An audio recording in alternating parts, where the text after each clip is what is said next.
A imagem da última ceia todo mundo conhece, né? É uma das cenas mais famosas da nossa cultura. Mas e se por trás dessa imagem tão familiar existisse uma conexão muito, mas muito profunda com outra história fundamental da fé? É isso que a gente vai explorar hoje. Vamos entender como essa refeição não foi só um adeus, mas a grande ponte entre duas alianças. Vamos lá. Então, a grande questão é essa. O que a última ceia realmente significa? Para a gente responder isso, não dá para ficar só na superfície. A gente vai precisar ir mais fundo. E para isso, vamos usar o Evangelho de Lucas como nosso mapa, sabe? É com ele que a gente vai descobrir como um ritual super antigo foi transformado para sempre. E o nosso caminho vai ter 5 partes, bem rapidinho. Primeiro, a gente vai ligar a ceia com a Páscoa judaica. Depois, vamos falar sobre o papel central de Jesus, o protagonista. Em seguida, o antagonista, ou seja, a presença do mal. Aí a gente olha para o futuro que essa refeição aponta. E por fim, a gente junta tudo para entender o novo sentido da Páscoa. Bom, vamos começar pelo começo, pela base de tudo. A última ceia não surgiu do nada, né? Ela está totalmente conectada com uma tradição muito mais antiga, a Páscoa judaica. E a palavra-chave aqui é Pessach. Em hebraico, Pessach significa passagem. E ela celebra o quê? O evento que fundou o povo de Israel, a passagem da escravidão no Egito para a liberdade. É importante guardar bem essa palavra, tá? Passagem. Ela vai ser fundamental. E aqui a gente vê a transformação de uma forma muito clara. A tradição cristã não ignora o Pessach, de jeito nenhum. Ela dá um novo significado.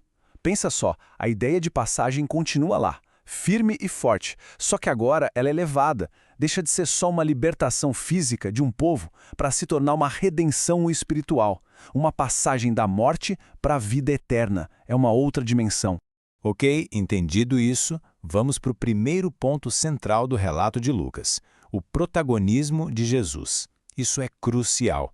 Jesus não é uma vítima passiva, alguém que simplesmente sofre os acontecimentos. Não, ele é o agente principal, o condutor da sua própria Páscoa. E quer prova maior disso? As próprias palavras dele. Desejei ardentemente comer esta Páscoa. Essa expressão, desejei ardentemente, no grego original, é de uma força, de uma intensidade que a gente nem imagina. Lucas está mostrando para a gente, com todas as letras, que Jesus tomou a iniciativa. Ele quis aquilo. Ele orquestrou conscientemente esse momento. E o que é fascinante aqui é o paralelo com a primeira Páscoa, lá no Êxodo. Do mesmo jeito que Moisés foi o mediador da antiga aliança, aquele que liderou o povo para fora do Egito, Jesus se coloca como mediador da nova e definitiva aliança. É como se ele fosse o novo Moisés, sabe? Só que agora ele está guiando toda a humanidade para a verdadeira terra prometida. Tudo bem, se Jesus é o protagonista, toda boa história tem um antagonista, certo? E é aqui que a análise de Lucas fica ainda mais interessante. Ele nos dá uma visão bem diferente da traição de Judas. Não é só sobre um cara ganancioso, é algo muito maior. É a manifestação de uma força cósmica. Enquanto outros evangelhos até falam em dinheiro, em descontentamento, Lucas eleva o nível do conflito. Para ele, a morte de Jesus não é um mero acidente político. É o ponto máximo de uma grande batalha espiritual entre o bem e o mal. A motivação aqui é teológica. Esse é o ponto. E Lucas não deixa espaço para dúvida, ele é direto. Ele escreve, então Satanás entrou em Judas. Pronto. Com essa frase, o mal ganha um rosto, é personificado. E Judas se torna um instrumento, num drama, muito maior do que ele poderia imaginar. E olha que incrível, de novo um paralelo com o Êxodo. Lembra do faraó com o coração endurecido? Ele foi, sem querer, um agente no plano de Deus para libertar Israel. Com Judas acontece algo parecido. Ele também se torna um sujeito passivo. Ele é a peça que o mal usa, mas que, e aqui está o paradoxo, é exatamente essa ação que permite que o plano de redenção de Deus aconteça. Vamos agora para o terceiro elemento-chave no relato de Lucas, que é a dimensão do futuro. Veja bem, a ceia não olha só para o passado, lá para o Êxodo, nem só para o presente, para o sacrifício que estava prestes a acontecer. Ela é fundamentalmente uma promessa para o que ainda vai vir. Existe um termo técnico para isso, que é escatologia. É uma palavra que parece complicada, mas a ideia é simples. Fala sobre os eventos finais da história, o destino de tudo, o cumprimento das promessas de Deus. E a última ceia está completamente carregada desse sentido escatológico. Então, a gente pode pensar nisso como uma linha do tempo. A ceia conecta tudo: a memória do passado, com a libertação do Egito, o sacrifício do presente, que é o que Jesus está prestes a fazer, e a esperança do futuro, a promessa de um banquete final. É uma refeição que, de certa forma, viaja no tempo. E ela está dizendo que o que acontece ali naquele momento já é um gostinho, uma prévia do banquete no reino de Deus.